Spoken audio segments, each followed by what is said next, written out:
वेदों में यह कहा गया है कि मनुष्य 100 वर्ष तक जीवित रहता है।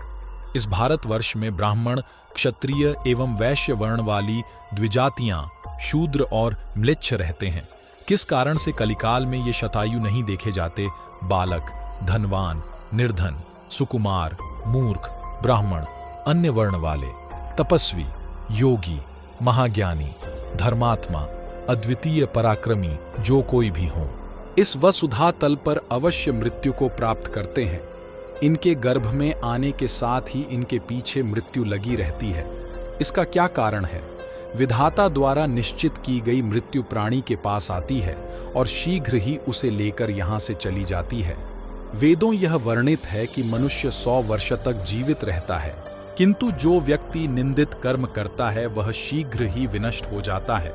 जो वेदों का ज्ञान न होने के कारण वंश परंपरा के सदाचार का पालन नहीं करता है, जो आलस्यवश कर्म का परित्याग कर देता है, जो सदैव त्याज्य कर्म को सम्मान देता है, जो किसी के भी घर में भोजन कर लेता है और जो परस्त्री में अनुरक्त रहता है, इसी प्रकार के अन्य महादोषों से मनुष्य की आयु क्षीण हो जाती है। श्रद्धाहीन, अपवित्र, नास्तिक, मंगल का परित्याग करने वाले, परद्रोही, असत्यवादी ब्राह्मण को मृत्यु अकाल में ही यमलोक ले जाती है। प्रजा की रक्षा न करने वाला, धर्माचरण से हीन, क्रूर, व्यसनी, मूर्ख, वेदानुशासन से पृथक और प्रजा पीड़क क्षत्रिय को यम का शासन प्राप्त होता है। ऐसे दोषी ब्राह्मण एवं क्षत्रिय मृत्यु के वशीभूत हो जाते हैं और यम यातना को प्राप्त करते हैं। जो अपने कर्मों का परित्याग तथा जितने मुख्य आचरण हैं उनका परित्याग करता है और निंदित कर्म में निरत रहता है, वह निश्चित ही यमलोक जाता है। जो शूद्र द्विज सेवा के बिना अन्य कर्म करता है वह यमलोक जाता है। तदनंतर वह उत्तम, मध्यम या अधम कोटि वाले यमलोक में पहुंचकर दुख भोगता है, जिस दिन स्नान, दान, जप, होम, स्वाध्याय और पूजन नहीं होता है। मनुष्य का वह दिन व्यर्थ ही जाता है। जीव ने अनेक बार इस संसार में जन्म ग्रहण कर मन, वाणी और शरीर के द्वारा पाप कर्म किया है।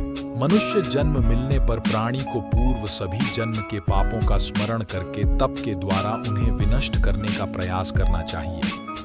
कर्म के अनुसार प्राप्त होने वाले गर्भवास के महान कष्ट को देखकर भी जो मनुष्य पुनः गर्भवास में आता है, अर्थात मानव योनि में ही उससे मुक्ति का प्रयास नहीं करता, वह जातक अंडजादि योनियों में जहां जहां जाता है वहीं आधियां, व्याधियां, क्लेश और वृद्धावस्था जनित रूप परिवर्तन होते रहते हैं। गर्भवास से निकला हुआ प्राणी अज्ञान रूपी अंधकार से आच्छन्न हो जाता है।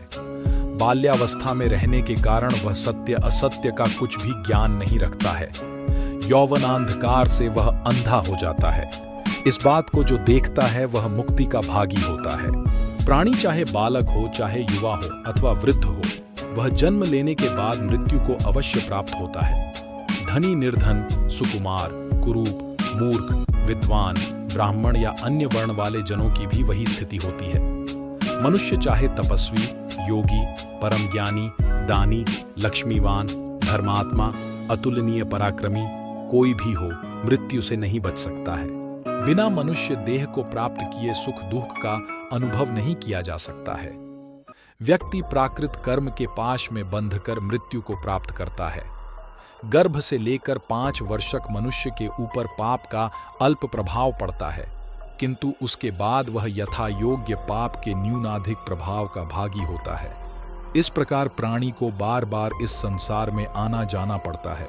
इस पृथ्वी पर मरा हुआ मनुष्य दानादि सत्कर्मों के प्रभाव से पुनः जन्म लेकर अधिक दिनों तक जीवित रहता है।